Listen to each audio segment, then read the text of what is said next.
আসসালামু আলাইকুম। আমি ফরজ ইমরান। এই ভিডিওতে আমি তোমাদের সাথে আলোচনা করব গণিত বইয়ের তোমার কোন অধ্যায়গুলো বেশি গুরুত্বপূর্ণ এবং কোন অধ্যায়গুলো তোমরা পড়লে খুব ভালো নম্বর তোমরা পরীক্ষায় অর্জন করতে পারবো। ঠিক আছে? অনেকেই আছে কি মানে এই যে গণিত বইটা আছে এই পর্যায়ে এসে অনেকে বুঝে না যে সে কোন অধ্যায়গুলো পড়বে এবং কিভাবে পড়বে। ঠিক আছে? অনেকেই হচ্ছে গিয়ে এই যে বীজগণিত থেকে এক মাথা থেকে পড়তে থাকে এবং সে বীজগণিতেই পড়তে থাকে, বীজগণিতেই পড়তে থাকে এবং জানে না যে সে দিন শেষে বীজগণিত পড়ে মাত্র 20 মার্ক অর্জন করতে পারবে। এই ব্যাপারটা অনেকে জানে না। ঠিক আছে? তো আমি এই ভিডিওতে তোমাদেরকে শেখানোর চেষ্টা করব কিভাবে খুব কম অধ্যায়, একদম অল্প অধ্যায় পড়ে তুমি অনেক বেশি নাম্বার পরীক্ষায় উঠাইতে পারবো। ঠিক আছে? তো চলো আমরা দেখি যে কিভাবে তোমরা পড়াশোনা করব। ঠিক আছে? আমি এখানে একদম একদম যে কিছুই পারে না যে স্টুডেন্টটা তার জন্য আমি এখানে একটা সাজেশন দেব। তারপরে হচ্ছে যে ভালো নম্বর উঠাইতেছে কিন্তু অল্প পড়ে তার জন্য আমি এখানে একটা সাজেশন তৈরি করছি। এবং যে হচ্ছে মাঝামাঝি পর্যায়ে আছে কিছু স্টুডেন্ট আছে না যে না আমি ফার্স্ট করতে পারতেছি বা ফার্স্ট 30 হচ্ছে গিয়ে কি হচ্ছে 25-30 আমি লিখে অর্জন করতে পারতেছি কিন্তু আমি এতে বেশি উঠাইতে পারতেছি না, তার জন্য আমার এখানে একটা সাজেশন থাকবে। ঠিক আছে? তো আমি 3-4টা ক্যাটাগরি স্টুডেন্টের জন্য এখানে কিছু বিষয় তুলে ধরবো এবং প্রত্যেকটা অধ্যায় ভিত্তিক এবং আমি পরবর্তীতে অন্য আরেকটা ভিডিওতে প্রত্যেকটা টপিক ভিত্তিক আমি সাজেশন তোমাদেরকে দেওয়ার চেষ্টা করবো অর্থাৎ কোন প্রশ্নটা আসবে কোনটা আসবে না। তো দেখো এইখানে হচ্ছে তোমরা বুঝো যে তোমাদের গণিত বইয়ে 4টা অংশ আছে। তো ক, খ, গ আর হচ্ছে গ, এই 4টা বিভাগে প্রশ্ন হয়। ঠিক আছে? এখানে একটা অধ্যায় আছে, এখানে 3টা অধ্যায় আছে, এখানে 5টা অধ্যায় আর এখানে হচ্ছে 8টা অধ্যায়। এবং দেখো এটাতে 20 মার্ক, এটাতেও 20 মার্ক। হ্যাঁ, এইখানেও তুমি 20 মার্ক আর এইখানে হচ্ছে 10 মার্ক। ঠিক আছে? তো আমি প্রথমে বলে রাখি এই যে অধ্যায় 17 এখানে একটা অধ্যায় থেকে 10 মার্ক। হ্যাঁ, তোমাকে হচ্ছে আসবে এখানে 10 মার্কের একটা প্রশ্ন এবং সবার কমন পড়ে এই প্রশ্নটা। যা এখানে ভালো স্টুডেন্ট মন্দ স্টুডেন্ট মানে কি সবার জন্য এই অধ্যায়টা বাধ্যতামূলক, অর্থাৎ তোমাকে এখান থেকে 10 মার্ক পাইতে গেলে এটা সবাইকে করতে হবে। ঠিক আছে? এইটাকে স্কিপ করার কোনো সুযোগ নেই। এটা যদি কেউ স্কিপ করো তাহলে তোমার 10 মার্ক মাইনাস হয়ে যাবে। ঠিক আছে? তো এটা কেউ করে না, এটা সবাই করে। তো তুমি এই অধ্যায়টাকে সর্বপ্রথমেই তোমরা নিয়ে নিবা। ঠিক আছে? এখন আসো যে এরপরে তুমি কোন প্রশ্নটা অর্থাৎ কোন অধ্যায়টাকে করতে চাও, মানে কোনটা করলে তুমি নিশ্চিত 10 মার্ক পাইবা। এই যে এখানে 8টা অধ্যায় কেউ তোমাকে বলতে পারবে না এখান থেকে কোন অধ্যায় থেকে প্রশ্ন আসবে।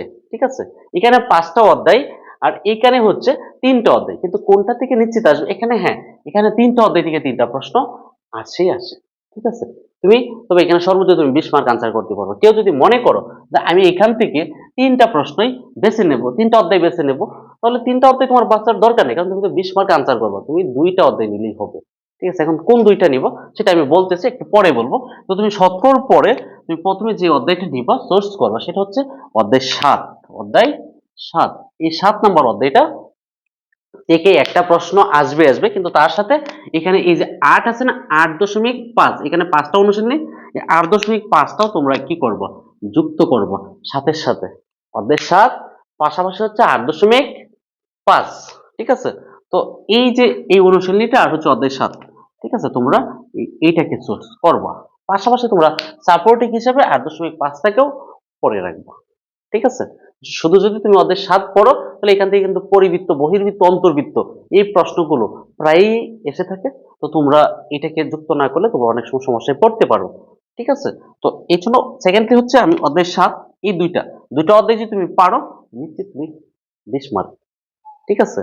এখন অনেকেই প্রশ্ন করে যে ছাত্রটা কিছু পারে না, যে ছাত্রটা একদম কিচ্ছু পারে না এখন পর্যন্ত সিকিউ এর জন্য, মানে লিখিত, আমি এমসিকিউ বলছি না, এই সাজেশনটা আমি এমসিকিউ আকারে এখন দিচ্ছি না, এমসিকিউ নিয়ে আমি আরেকটা ভিডিও তৈরি করব তোমাদের জন্য।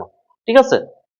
তো এইটা হচ্ছে অধ্যায় 7, যদি 7টা নেয় তো এখানে 10 এখানে 10 তার কত হইলো 20 মার্ক। পাস করলে তার আর 3 মার্ক প্রয়োজন। ঠিক আছে? আর হচ্ছে 3 মার্ক প্রয়োজন। তো 3 মার্কের জন্য আমরা আরো একটা অধ্যায় সোর্স করব। তো তুমি কোন অধ্যায়টা করবে এবং কোন অধ্যায় থেকে নিশ্চিত থাকবে।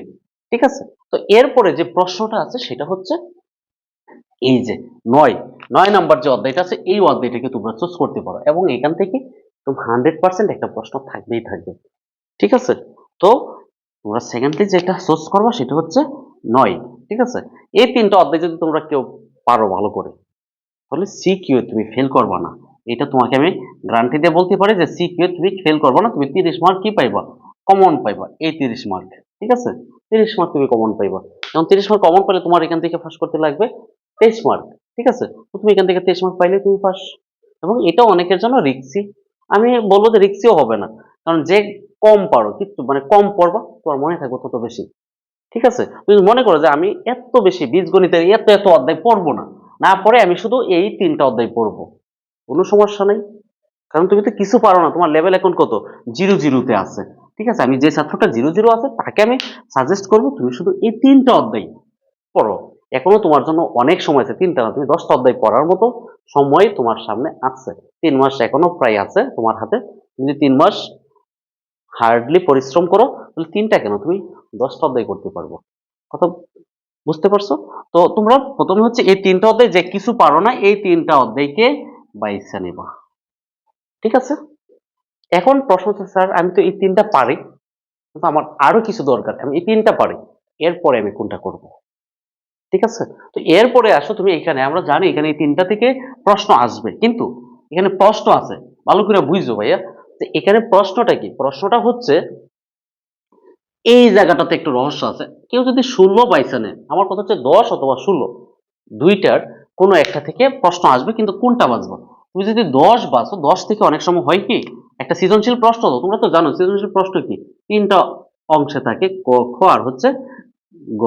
তো এই 3টা প্রশ্নে যখন প্রশ্ন থাকে 10 থেকে অনেক সময় হয় কি দুইটা প্রশ্ন থাকে। কয়টা প্রশ্ন থাকে?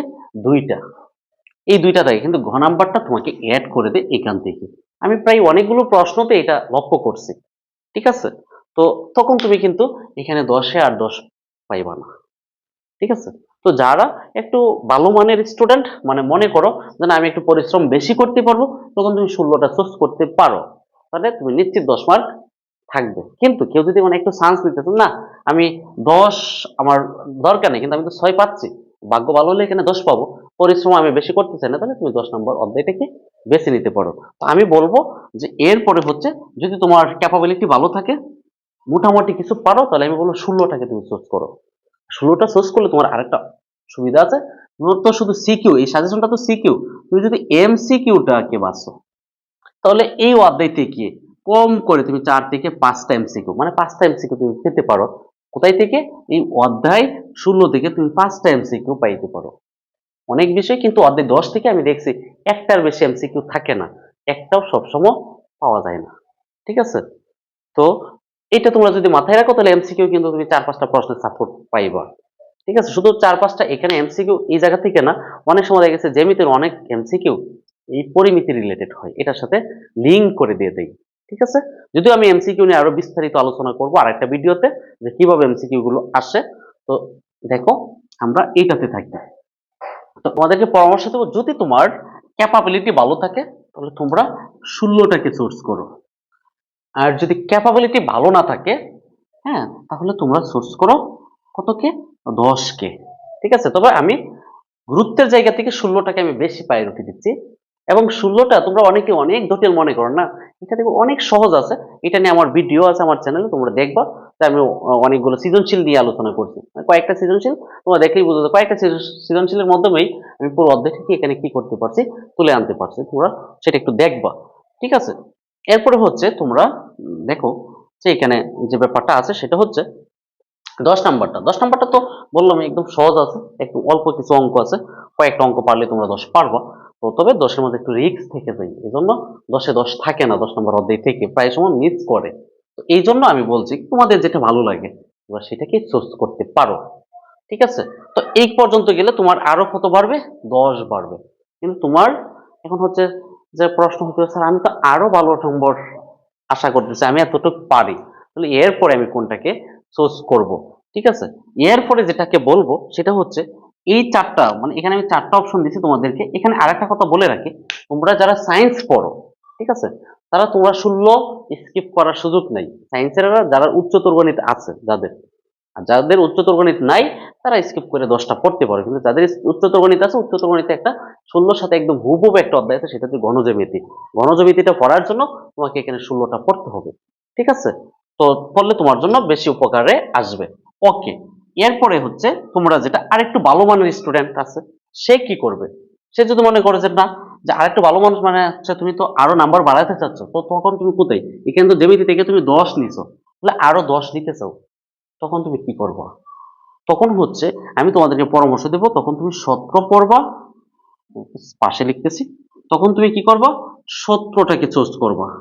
তারপর হচ্ছে 9 চুজ করবা। তারপর হচ্ছে তুমি কত, 16 অথবা 10, আমি বলছিলাম যে দুইটার যে কোনো একটা তুমি নিতে পারো, সমস্যা নেই।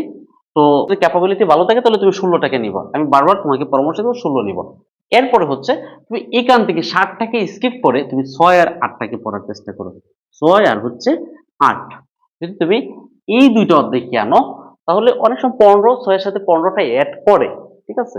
এটা আমি 2024 সালে এসে দেখছি, কিন্তু এর পূর্বে এত বেশি একটা আসছে না 15 থেকে, কিন্তু 2024 সালের প্রশ্নতেই 15 আর 6 একসাথে হয়েছে, ঠিক আছে, কয়েকটা প্রশ্ন।